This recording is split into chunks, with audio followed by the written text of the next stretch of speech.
Labdien, mani sauc Matīs, un ir noslēdzies vēl viens labdarība apsveikuma kartiņu gads. Esam ļoti pateicīgi visiem jums par atbalstu, un šajā video mēs jums parādīsim, ko mēs esam šogad izdarījuši un kādā veidā mēs esam palīdzējuši atkārtot Latvijas bērnu slimnīcām.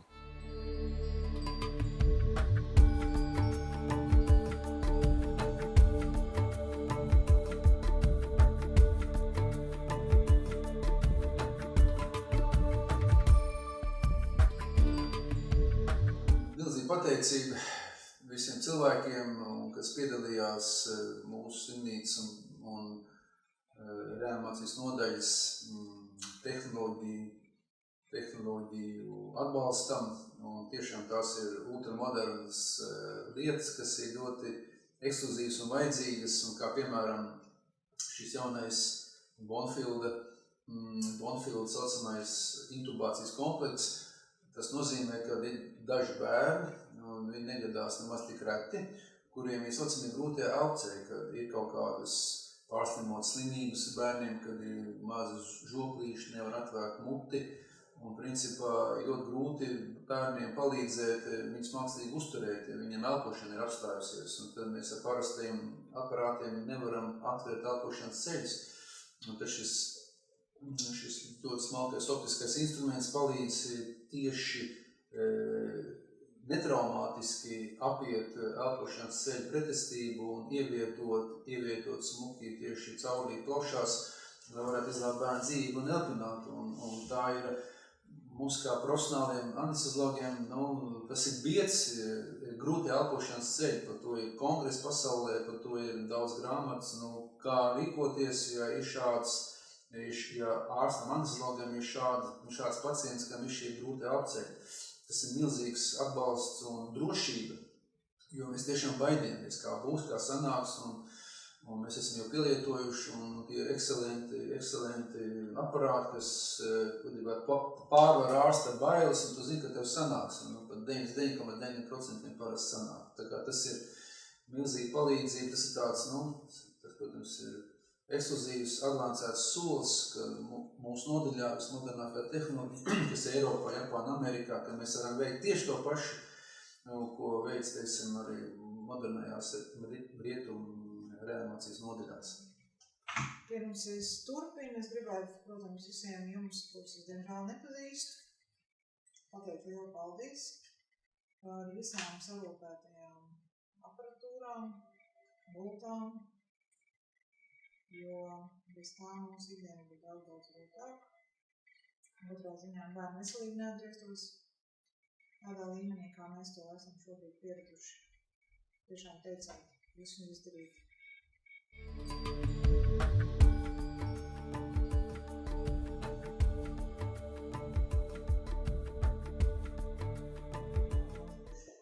Šī populācijas daļa, kam domā šīs gultas zīdaiņiem un bērniņiem līdz kaut kādiem 2-3 gadiem, tas ir tā lielākā daļa, kas arī pēc apdegumiem pie mums nonāk. Un tad mums ir 4 stāstu gultas. Tā mums ir 4 stāstu gultas, jā, un tas, ka pašu gultu var bērnam vēlamā pozīcijā, kas tīpaši būtiski pēc kardioķirurģiskām operācijām, var pacelt galvu uz augšu, var pacelt pašu gultu uz augšu, vai arī aprūpes personālam būtu vieglāk strādāt, vai ir nepieciešama reanimācija, vai strauja rīcība, tad ir tā saucamā Trendelenburga poza, kas ir jāiet, ja ir kaut kādi manipulācijas veicams, kā centrālās vējas katetrs liekams. Un ir arī strauji iespējams reanimācijas pasākumam iegūt pilnīgi līdzenu virsmu. Un ļoti būtiski ir arī šie te gali, kur ir cietumi, kas pasargā, lai jocīgi tas būtu, un ņemot caurē, ka bērni ir ārkārtīgi jūtīgi pret dažādām pūsmām un gaisa kustības, tad šīs gultas pasargā no tādas lietas gaisa pūsmas, kas ir būtiski bērniņiem pēc apdegumiem. Pirmā bija lielo bērnu gultas, tad bija pusauģu gultas ar jūsu palīdzību, ko mēs arī iegādājāmies. Un tagad šīs ir mazo bērnu gultas. Cik bieži jūs izmantojat tās gultas? Dievs, šī gultas iesākritē katru dienu. Varbūt šodien mums kādams arī ir šodien 4 mājas bērni. Jā. Šīs gultas tiks samazgātas, dezinficētas šiena ir sagatavota, arī pārējās bloks tiks nomazgāt dezinficēts un bērniem likt iekšā.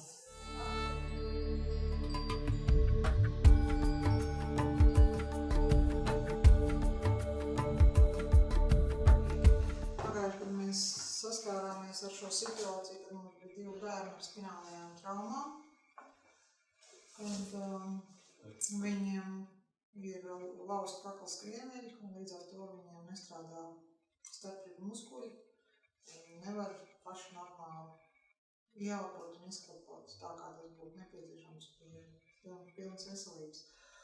Un šis aparāts rada pozitīvu spiedienu, kas pāriet strauji negatīvā spiedienā, un viss krēps, kas ir sakrājušās alceļos, ko cik bērns nevar izklepot, viņš vēl laukā. Bet tā kā palīdz viņam ar to klepošanu nobeigt to lietu, un tās krēps un ļocis izskrien viss laukā un plaušas tiek attīrīts, un viņi nav ar to nepārtraukto pneimonijas fonu.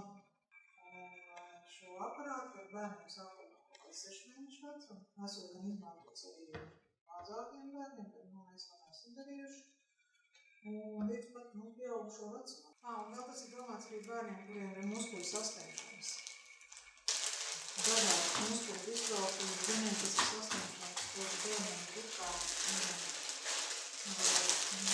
centrālā nervu sistēma ir pilnīgi normāla, viņi darbojās normāli, bet viņam ir grūti tikt galā ar saviem muskuļiem. Vai jūs bez viņa dzīvojat? Grūti. Es domāju, ka, piemēram, rokām priekšā ir rokām fizioterapeits strādājas uz slapjām mugurām, ja? Tas pagāja, kad bija viena meitene, kur batuta sacensībās bija pret malu noledojusi. Un viens džeks, kas bija salēts brīvā, kur it kā vienmēr ir bijis dziļš, ja, ostā no kaut kāda molīša, tur bija lecis iekšā. Tas bija pagājuši gadu? Jā. Es vēl redzēju, kā viņam veicās? Es zinu, ka viņš tur pa vaivariem izdzīvojās. Es labi, nebūtu viņam tā pneimonija piemetusies, tad mēs to aparātu paprasījām, ka viņš būtu ātrāk ticis uz vaivariem. Viņi ir ratiņkrēslā. Viņiem mēģina attīstīt kaut ko no viņam var, vai kaut kādu, ja tas šķērsbojams, tas jau reti, kad ir tā 100%.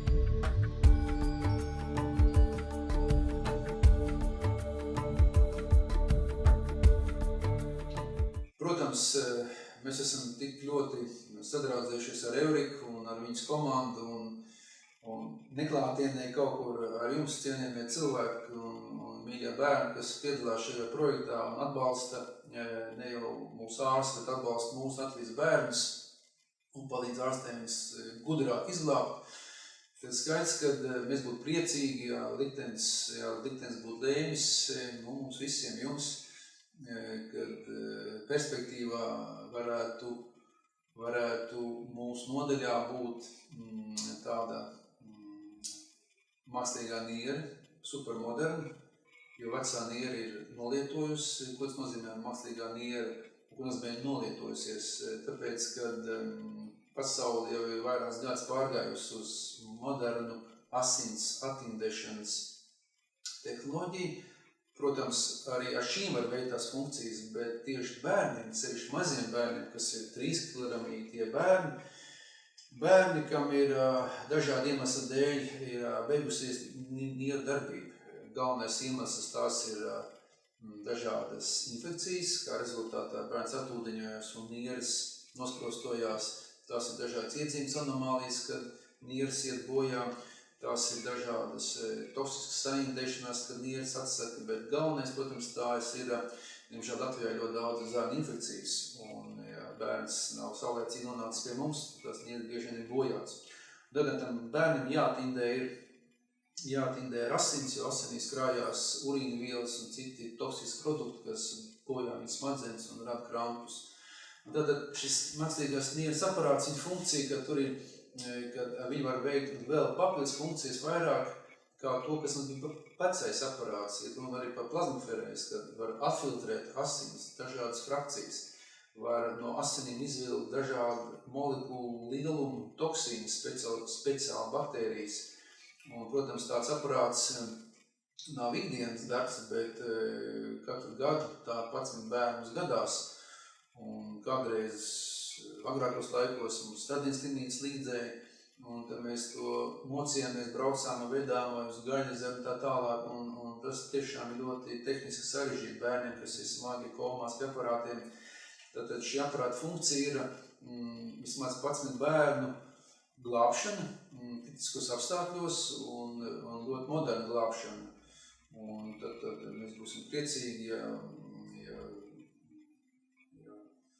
liktenis un godprātība un brīvā griba būs tēmbus, kad tuvākajā gadā varbūt tāds aparāts varētu parādīties mūsu bērnu slimnīcā, kas būtu arī milzīga palīdzība, kad visi Latvijas iedzīvotāji, mēs zinām, ka šajā slimnīcā tiek veikta vismodernākā, tehnoloģiski advancētākā tehnoloģija, terapija, ko mēs varam saviem bērniem glābt dzīvību.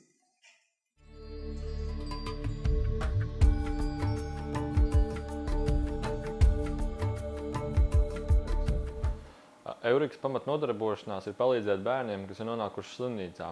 Lai šo mērķus mēs īstenotu, mēs ik gadu veidojam bērnu zīmētas apsveikuma kartiņas un piedāvājam tos iegādāties uzņēmumiem pret ziedojumiem, un savukārt par šiem ziedojumiem mēs iegādājamies nepieciešamākās medicīnas iekārtas Latvijas bērnu slimnīcām. Un arī mēs veidojam animētas e-kartiņas, flash e-kartiņas, kuras uzņēmumi var nosūtīt saviem klientiem, partneriem, kā apsveikums Ziemassvētkos. Šogad nākuši klāt jaunumi ir, ka kartiņas mēs veidojam no 8 dažādiem papīriem. Animētās e-kartiņas ir jau ar podziņām, animētas, atvarās, aizvarās pēc klienta, teiksim, vēlmēm, interesēm, kā arī šogad sākuši zīmējumus iesūtīt ne tikai bērni, bet arī augstas klases mākslinieki, kur savus zīmējumus ir veltījuši vai gleznojumus vai mākslas darbus veltījuši, lai palīdzētu arī tieši šim projektam bērniem slimnīcās. Un tad šajā video es jums parādīšu arī kā top apsveikuma kartiņas, parādīsim, kā mēs viņas paši šajos apstākļos izveidojam un sagatavojam priekš klientiem, kur vēlas iesaistīties un atbalstīt mūsu labdarības akciju.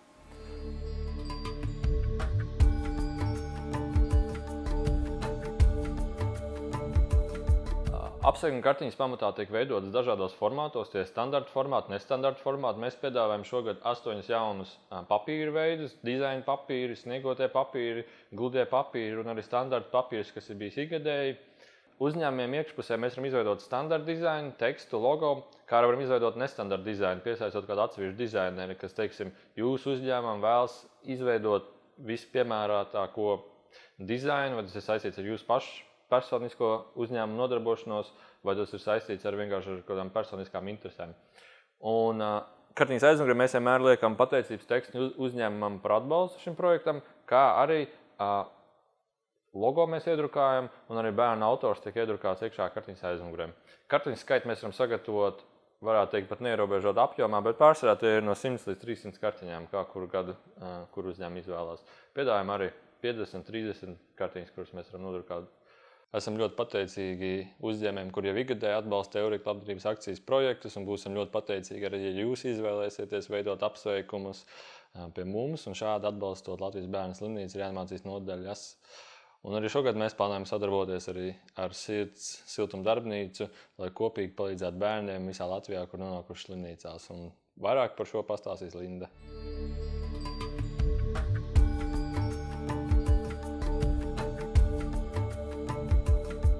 Sirds siltuma darbnīca ir organizācija, kas darbojās no 2011. gada.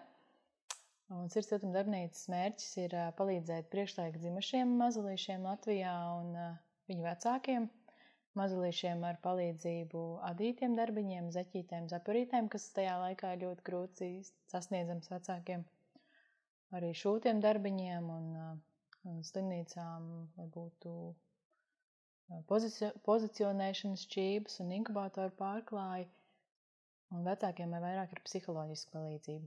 Sirds siltuma darbnīcā darbojās apmēram 200 rokdarbnieces, kas āda, tamborē un šuj šos darbiņus šiem mazulīšiem, gan no Latvijas, gan no Eiropas valstīm.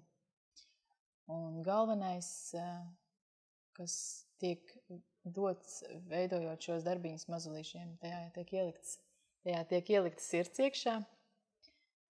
Un, Jā, tad dažādi izmēri. Tad mums ir 8 kājīši dažādos izmēros. Ir lielāks priekš apmēram 2 līdz 3 kilogramīgam mazulītim. Un tad ir priekš 800, 700 un kilogramīgiem mazulīšiem mazāki. Šos liek iekšā inkubatorā, un tad mazulīts pieķerās ar rociņām, un tad tas viņam rada tā kā drošības sajūtu. Mīlestība un sirsnība, kas tiek no šiem darbiņiem dāvāti bērniņiem, palīdz arī vecākiem, jo šī brīdī viņi apzinās, ka viņi nav vieni, kad par viņiem domā un gādā pilnīgi sveši cilvēki. Un tāpēc vienmēr ir liels aizkustinājums un prieks visiem reizē.